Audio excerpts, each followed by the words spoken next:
Hi friends, ఈరోజు మా ఇంట్లో టిఫిన్కి అయితే సుకీలు, వడ, రవ్వ పొంగలి చేశామండి. అసలు మీకు సుకీలు, రవ్వ పొంగలి, వడ అందరికీ తెలిసిన విషయమే. అది ఏం చాలా ఈజీ. సుకీలు మాత్రం చాలా కష్టమండి. పైపిండి బాగా లేకపోతే మనం అసలు సుకీ చేయలేము.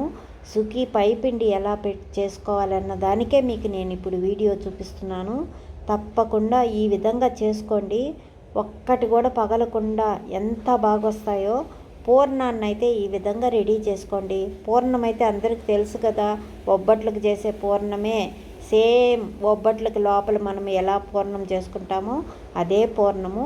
కానీ ఈ పై పిండికి మాత్రము ఏం చేశామనేది మీకు నేను ఇప్పుడు వీడియోలో చూపిస్తున్నాను.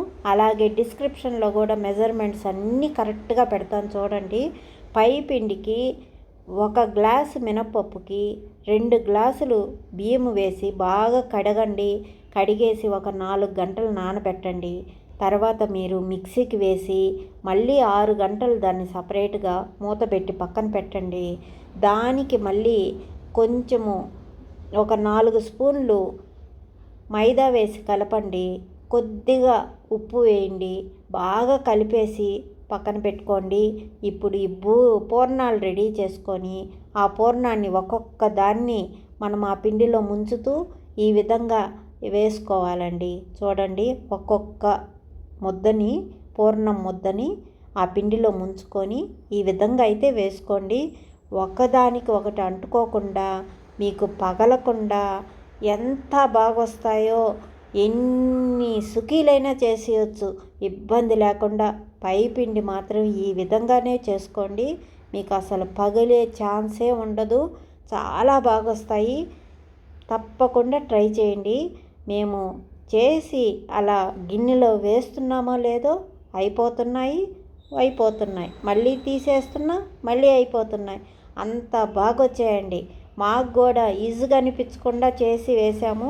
అందరూ బాగా తిన్నారండి. చాలా టేస్టీగా ఉందని చెప్పారు. తర్వాత రవ్వ పొంగలి ఏ విధంగా చేశాననేది చెప్తాను. రవ్వ పొంగలికి మేము పెసరపప్పుని కొంచెము వేయించి సపరేట్గా ఉడికించుకుంటామండి.